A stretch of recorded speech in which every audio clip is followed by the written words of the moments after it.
Okay, we're looking at surds, and surds essentially are numbers that involve a square root. Alright, so there you go. So this is essentially just a number, alright, but written in what appears to be a funny way. It's actually far more accurate. They're quite good surds, actually. They're really quite useful. Otherwise buildings fall down and stuff like that because of inaccuracy of measurements. But there you go. Right, so all I'm going to do is multiply this out. So 3 times 2 is 6, 3 times root 5 is 3 root 5, and minus 2 root 5, and then minus 5 times, no, sorry, minus root 5 times plus root 5 gives me minus 5. So I'm now going to put all this in one long line, right? And the reason I use the table is because then I know that I haven't forgotten any pair to multiply. I'm going to 6 minus 5 gives me 1, and plus 3 root 5s minus 2 root 5s is that.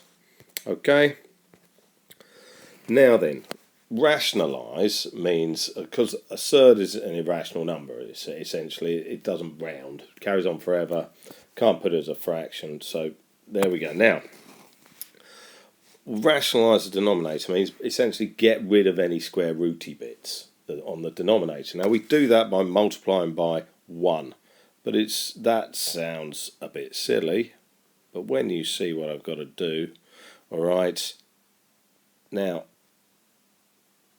there is my 1, okay, and what that does is it's going to get rid of the square root. So when I multiply 2 minus root 3 by 2 plus root 3, okay, the square root parts disappear, they cancel out. So if I do it down here, actually, I'm going to do it right down here. I'm going to try and squeeze it in, minus root 3, 2 plus root 3. So we get 4 minus 2 root 3 plus 2 root 3, and there you can see that they cancel out because I've got minus 2 root 3s plus 2 root 3s, which is no root 3s, and then I've got minus 3. And so what I get there is, so 5 times 2 gives me 10 plus 5 root 3, so I've just multiplied the top here.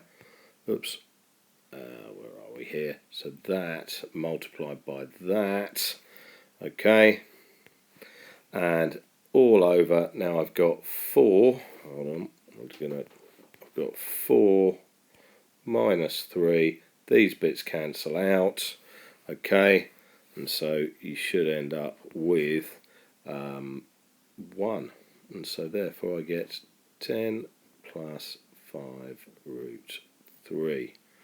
Okay, so there is actually no denominator. Sometimes you're left with a denominator. This one, there just happens to be 1 as the denominator. But rationalise means get rid of any square rooty bits as on the denominator of a fraction. Okay.